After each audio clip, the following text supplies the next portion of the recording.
بھارتی نیول بیس کو نشانہ بنانے کے لیے 2 پاکستانی کمانڈو اپنی جان ہتھیلی پر رکھ کر سفر پر نکل چکے تھے۔ خفیہ آبدوز بحیرہ عرب کے سمندر میں 500 فٹ کی گہرائی پر 25 سمندری میل فی گھنٹہ کی رفتار سے پانی کے اندر ہی اندر سفر کرتے ہوئے بھارت کے رن کچھ والے ساحل کے قریب پہنچ گئی تھی۔ اس وقت آبدوز کے 1 مربع انچ رقبے پر سمندر کا پانی 3 ٹن کا دباؤ ڈال رہا تھا۔ یہ جدید ترین آبدوز، جس کے ملک کا نام میں یہاں ظاہر نہیں کروں گا، کھلے سمندر کے نیچے 1000 فٹ کی گہرائی تک سفر کرتے ہوئے جب بھارت کے رن کچھ والے مغربی ساحل کے نزدیک پہنچی تو 500 فٹ اوپر آ گئی تھی۔ آبدوز کے اندر خاموشی چھائی ہوئی تھی، صرف انجنوں کے چلنے کی معمولی سی گونج اور کسی آلے کی ٹک ٹک کی دھیمی آواز سنائی دے جاتی تھی۔ ساحل کے زیادہ قریب آ جانے پر آبدوز مزید اوپر آ گئی۔ آبدوز کا کمانڈر پیریسکوپ کے ساتھ آنکھیں لگائے سمندر کے باہر کا منظر دیکھنے لگا۔ پیریسکوپ ایک ایسی دوربین ہوتی ہے جس کے اوپر ایک لمبا پائپ لگا ہوتا ہے۔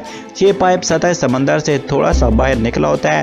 اس دوربین کی مدد سے آبدوز کا کپتان زیر آب رہ کر بھی سمندر کے باہر کا منظر دیکھ سکتا ہے۔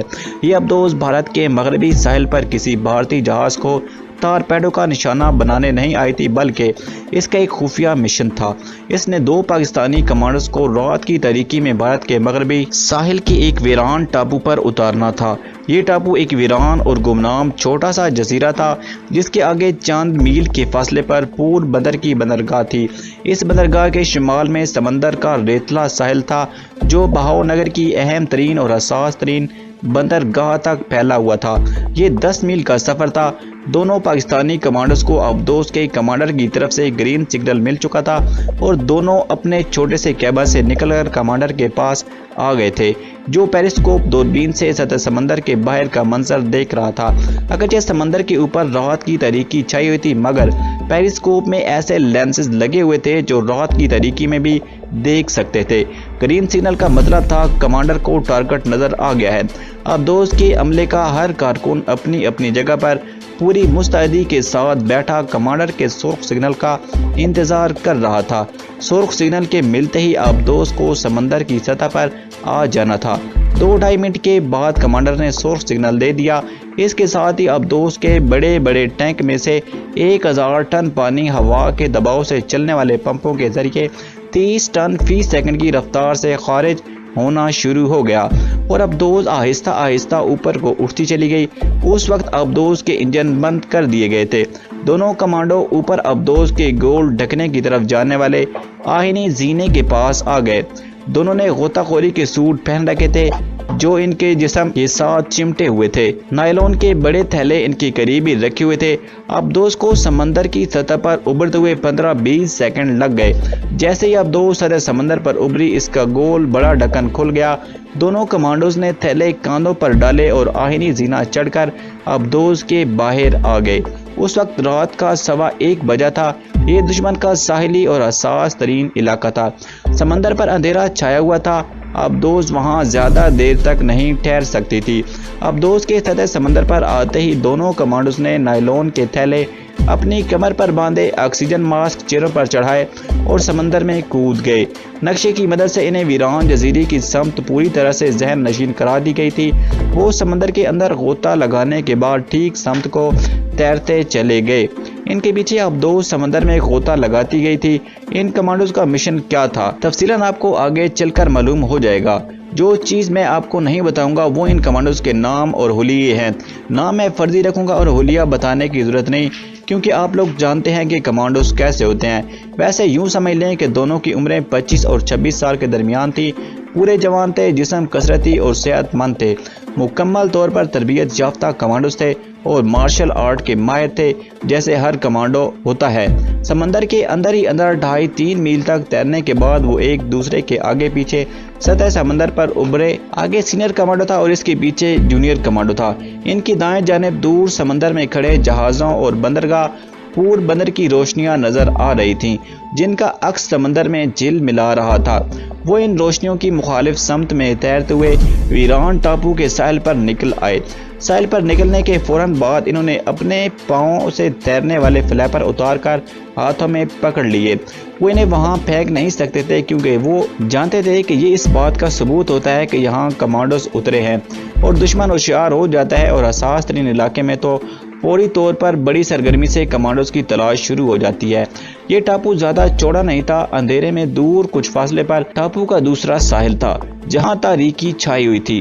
دونوں کمانڈوز دوسرے ساحل کی طرف چاروں طرف سے ہوشیار ہو کر چلے جا رہے تھے۔ پھر وہ ایک جگہ خشک سرکنڈوں کے پیچھے چھپ کر بیٹھ گئے۔ ان کی نظریں دور دوسرے ساحل کے اندھیروں میں جمی ہوئی تھی۔ جب انہیں بیٹھے بیٹھے 1 منٹ گزر گیا تو جونیئر کمانڈو نے آہستہ سے کہا، کہیں اپنا آدمی پکڑا تو نہیں گیا؟ اس کے لہجے میں تشویش تھی، لہذا کمانڈو عمر دور اندھیرے پر نظریں جمائے ہوئے بولا، کچھ بھی ہو سکتا ہے، ویسے ہمیں خفیہ سگنل کا انتظار کرنا ہوگا۔ اتنے میں دور اندھیرے میں روشنی کا ایک نقطہ 3 بار ٹمٹمایا۔ کمانڈو عمر کے ہاتھ میں چھوٹی سی پینسل ٹارچ تھی۔ اس نے ٹارچ کا رخ دوسرے ساحل کی طرف کر کے اسے 3 بار روشن کیا۔ اس کے بعد اندھیرے میں دور صرف 1 بار روشنی چمکی۔ یہ اس بات کا سگنل تھا کہ سب ٹھیک ہے۔ ان کا اپنا آدمی جزیرے پر پہنچ چکا تھا اور ان کا انتظار کر رہا تھا۔ دونوں کمانڈوز نے جلدی اپنا تھیلا کھول کر مچھیروں کے کپڑے نکالے، غوطہ خوری کا سوٹ اتار کر فلیپروں اور آکسیجن ماسک کے ساتھ ایک طرف رکھ کر مچھیروں کے کپڑے پہنے اور تھیلے میں سے ہی چھوٹا بیلچہ نکال کر وہاں گڑھا کھود کر غوطہ خوری کے سوٹ، فلیپر، آکسیجن ماسک اس میں دبا کر اوپر جھاڑیوں کی شاخیں توڑ کر ڈال دیں۔ اپنے پستول چیک کیے۔ دونوں کے پاس خاص کمانڈوز گلاک 17 کا 9mm آٹومیٹک پستول تھا جس کے میگزین میں سے 17 راؤنڈ فائر ہوتے تھے۔ یہ خاص کمانڈوز کا پسٹل ہوتا ہے جس کا وزن ہلکا تھا اور جس کی گولی جسم کے اندر جا کر ہینڈ گرینیڈ کی طرح پھٹتی تھی۔ دونوں کمانڈوز وہیں ایک جھاڑی کی اوٹ میں بیٹھ کر اس طرف دیکھنے لگے جدھر سے انہیں آل کلیئر کا سگنل ملا تھا۔ پستول ابھی تک ان کے ہاتھوں میں ہی تھے کیونکہ یہ دشمن کا سگنل بھی ہو سکتا تھا جس نے اپنی انٹیلیجنس کے ذریعے ہمارے سگنل پکڑ لیے ہوں۔ چند لمحوں کے بعد دور اندھیرے میں 3 بار روشنی کا نقطہ دوبارہ روشن ہو کر بجھ گیا۔ یہ اس بات کا اشارہ تھا کہ ہم تمہاری طرف آ رہے ہیں۔ کمانڈو عمر نے 3 بار ٹارچ روشن کر کے جوابی سگنل دیا کہ ہم تمہارا انتظار کر رہے ہیں۔ ساتھ ہی اپنے ساتھی کمانڈو کو اشارہ کیا۔ کمانڈو اشارہ ملتے ہی دوڑ کر 15 گز کے فاصلے پر گیا اور پستول دونوں ہاتھوں میں تھام کر اوندے منہ ریت پر لیٹ گیا۔ ایسا اس لیے کیا گیا کہ اگر اپنے آدمی کی جگہ دشمن آ رہا ہے تو اسے وہیں ڈھیر کر دیا جائے۔ تھوڑی دیر بعد ایک انسانی سایہ رات کی تاریکی میں کمانڈو عمر کے سامنے آ کر رک گیا۔ اس نے قدرے اونچی آواز میں کہا، میری بچی کو پیاس لگی ہے، کیا پینے کو پانی مل جائے گا؟ یہ کوئی خفیہ کوڈ تھا؟ اس کے جواب میں کمانڈو عمر نے کوڈ جملہ بولا، کیا راون کی لنکا جل رہی ہے؟ انسانی سایہ نے مزید کوڈ الفاظ میں کہا، بیار بھینٹ کے پنچھی اڑ گئے ہیں۔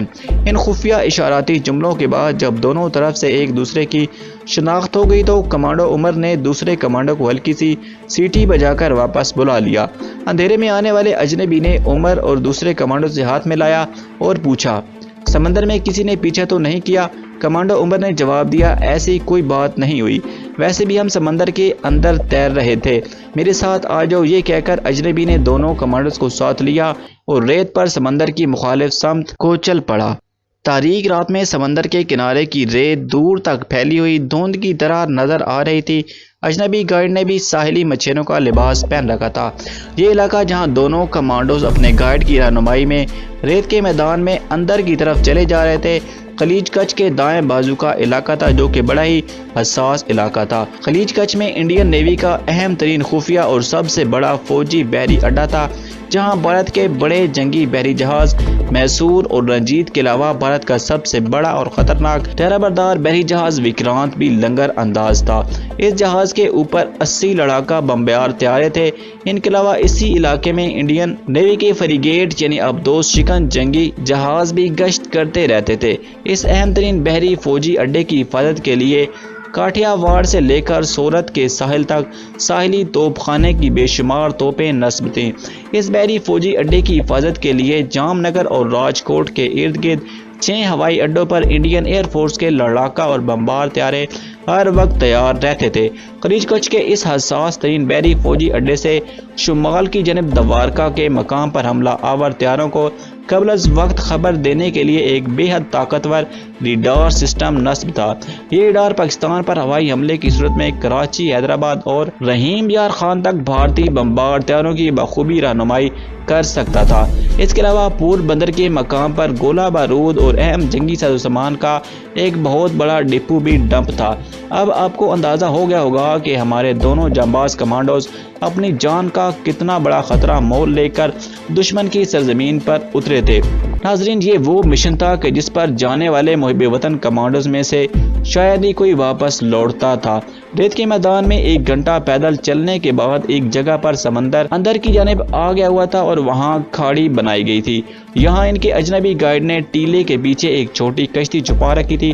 وہ کشتی پر بیٹھ گئے اور کھاڑی میں اوپر کی طرف یعنی سمندر کی طرف چل پڑے۔ اندھیرے میں ان کا گائیڈ انہیں سمت اور راستہ دکھاتا چلا جا رہا تھا۔ وہ کمانڈو عمر سے کہہ رہا تھا، یہاں ہم اپنے کمانڈوز کی مدد کے لیے مقامی مچھیروں میں سے ایک آدھ کو بھاری معاوضہ دے کر چند گھنٹوں کے لیے خرید لیا کرتے ہیں، لیکن تمہارا مشن اتنا اہم اور نازک ہے کہ ہم کسی بھی مسلمان یا غیر مسلمان مچھیرے کو اعتماد میں لینے کو سختی سے منع کر دیا گیا تھا، اس لیے تم لوگوں کو بہاؤ نگر تک پہنچانے کی میری ڈیوٹی لگائی گئی۔ جونیئر کمانڈو نے پوچھا، یہاں سے بہاؤ نگر کتنے فاصلے پر ہے؟ گائیڈ بولا، 2 گھنٹے میں پہنچ جائیں گے۔ گائیڈ مچھیرے نے کشتی میں پہلے سے مچھلیوں کے 2 بھرے ہوئے ٹوکرے رکھ دیے تھے تاکہ اگر راستے میں انڈین نیوی کی کوئی گشت کرنے والی موٹر بوٹ روک لے تو انہیں یہی کہا جائے کہ ہم مچھیرے ہیں، رات کو مچھلیاں پکڑنے کے لیے کھاڑی سے نکلے ہیں۔ یہ بات گائیڈ مچھیرے نے دونوں کمانڈوز کو بھی سمجھا دی تھی۔ ان دونوں کمانڈوز کو اس علاقے کی گجراتی کاٹیا واڑی زبان کی بہت اچھی طرح سے ٹریننگ دی گئی تھی اور وہ دونوں گجراتی زبان روانی سے بول اور سمجھ لیتے تھے۔ ان کو ہر طرح سے مکمل تربیت دے کر اس مشن پر روانہ کیا گیا تھا۔ یہ بات گائیڈ مچھیرے کو بھی معلوم تھی کہ دونوں کمانڈوز گجراتی زبان بول اور سمجھ لیتے ہیں۔ باقی 2-4 ضروری باتیں اس نے عمر اور دوسرے کمانڈو کو زبانی سمجھا دی تھی۔ گائیڈ مچھیرا اور کمانڈو عمر کشتی کے چپو چلا رہے تھے اور کچھ دیر کے بعد جونیئر کمانڈو چپو سنبھال لیتا تو گائیڈ مچھیرا کشتی کی مہار تھام لیتا تھا تاکہ کشتی کو صحیح سمت پر چلائے رکھے۔ اندھیری رات میں 1.5 گھنٹے کے سمندری سفر کے بعد انہیں دور سے ساحل پر روشنیاں نظر آنے لگیں۔ گائیڈ نے بتایا، ہم بہاؤ نگر کی خلیج کی اہم اور حساس بندرگاہ کے قریب پہنچ چکے ہیں۔ خلیج کچ کا یہ علاقہ آبنائے کی طرح تھا جہاں سمندر ایک دریا کی طرح اندر کو دور تک چلا گیا تھا۔ بہاؤ نگر آبنائے کا آخری کنارہ تھا۔ بہاؤ نگر پہنچ کر سمندر ختم ہو جاتا تھا۔ یہاں سمندری آبنائے کا راستہ اتنا تنگ ہو جاتا تھا کہ اس میں سے صرف ایک بڑا جنگی یا طیارہ بردار جہاز ہی گزر سکتا تھا۔ اس آبنائے میں انڈین نیوی کے آبدوز شکن فریگیٹ چھوٹے جہاز دن رات گشت لگاتے رہتے تھے۔ گائیڈ نے کشتی کے آگے کی جانب کے چپو خود سنبھال لیے تھے۔ اس نے بتایا کہ ہم کشتی کو بہاؤ نگر کی بندرگاہ کے سمندر کی جانب لے جا سکتے ہیں۔ وہاں جانے کی کسی مچھیرے کو اجازت نہیں ہے۔ ہم بندرگاہ سے بہت پیچھے ایک چھوٹی سی کھاڑی میں سے گزر کر ساحل پر اتریں گے اور وہاں سے ہمیں اندھیرے میں چھپ کر بہاؤ نگر تک پیدل جانا ہوگا۔ گائیڈ نے کشتی کو بندرگاہ کی سمت سے ہٹا کر چھوٹی کھاڑی کی طرف ڈال دیا۔ اس وقت سمندر میں ایک گشت کرنے والی موٹر بوٹ نمودار ہوئی۔ اس موٹر بوٹ کی تیز روشنی ان کی کشتی پر پڑ رہی تھی۔ گائیڈ مچھیرے نے فوراً کمانڈو سے پستول لے کر کشتی کے خفیہ خانے میں چھپا دی اور کہا، یہ انڈین نیوی کی پیٹرولنگ موٹر بوٹ ہے، تمہیں کیا کہنا ہے میں نے تمہیں بتا دیا ہے۔ یاد رکھنا، گجراتی کے سوا کسی اور زبان میں بات نہ کرنا۔ دونوں کمانڈوز گائیڈ کی ہدایات کے مطابق ٹوکروں میں سے مچھلیاں نکال کر پلاسٹک کے تھیلوں میں ڈالنے لگے۔ انہوں نے پیٹرولنگ موٹر بوٹ کی طرف بالکل توجہ نہ دی۔ یہ ظاہر کیا کہ یہ تو ان کا روز کا معمول ہے اور اس چیکنگ کے عادی ہیں۔ اتنے میں موٹر بوٹ ان کے قریب آ گئی۔ موٹر بوٹ پر نیوی کا جھنڈا لہرا رہا تھا۔ ڈیک کی روشنی میں انہیں 6-7 بحریہ کے فوجی سٹین گن پکڑے کھڑے نظر آئے اور موٹر بوٹ نے کشتی کے گرد ایک چکر لگایا اور کشتی کے عین قریب آ کر رک گئی۔ ایک بحری آفیسر نے گجراتی زبان میں گرج کر پوچھا، ادھر کیا کر رہے ہو؟